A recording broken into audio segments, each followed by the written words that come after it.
Welcome back to the New Testament Challenge. We are in the Gospel of Mark, and this is chapter 3. Hear now the word of the Lord. Another time he went into the synagogue, and a man with a shriveled hand was there. Some of them were looking for a reason to accuse Jesus, so they watched him closely to see if he would heal him on the Sabbath. Jesus said to the man with the shriveled hand, "Stand up in front of everyone." Then Jesus asked them, "Which is lawful on the Sabbath? To do good or to do evil, to save life or to kill?" But they remained silent. He looked around them in anger and, deeply distressed at their stubborn hearts, said to the man, "Stretch out your hand." He stretched it out, and his hand was completely restored. Then the Pharisees went out and began to plot with the Herodians how they might kill Jesus.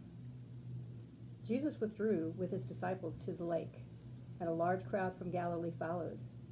When they heard all he was doing, many people came to him from Judea, Jerusalem, Idumea, and the regions across the Jordan and around Tyre and Sidon. Because of the crowd, he told his disciples to have a small boat ready for him, to keep the people from crowding him. For he had healed many, so that those with diseases were pushing forward to touch him. Whenever the evil spirits saw him, they fell down before him and cried out, "You are the Son of God." But he gave them strict orders not to tell who he was.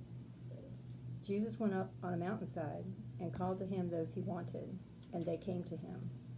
He appointed 12, designating them apostles, that they might be with him and that he might send them out to preach and to have authority to drive out demons. These are the 12 he appointed: Simon, to whom he gave the name Peter; James, son of Zebedee, and his brother John.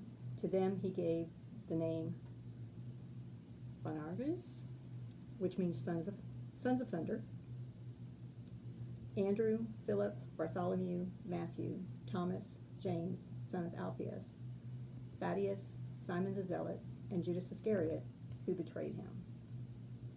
Then Jesus entered a house, and again a crowd gathered, so that he and his disciples were not even able to eat. When his family heard about this, they went to take charge of him, for they said, "He's out of his mind." And the teachers of the law, who came down from Jerusalem, said, "He is possessed by Beelzebub.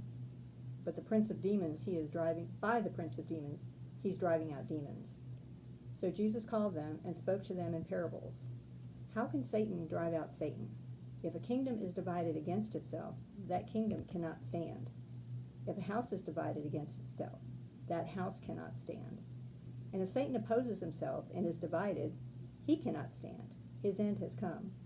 In fact, no one can enter a strong man's house and carry off his possessions unless he first ties up the strong man.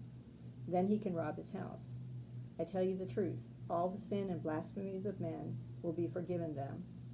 But whoever blasphemes against the Holy Spirit will never be forgiven. He is guilty of an eternal sin." He said this because they were saying he has an evil spirit. Then Jesus' mothers and brothers arrived. Standing outside, they sent someone in to call him. A crowd was sitting around him, and they told him, "Your mother and brothers are outside looking for you." "Who are my mother and brothers?" he asked. Then he looked at those seated in a circle around him and said, "Here are my mother and brothers.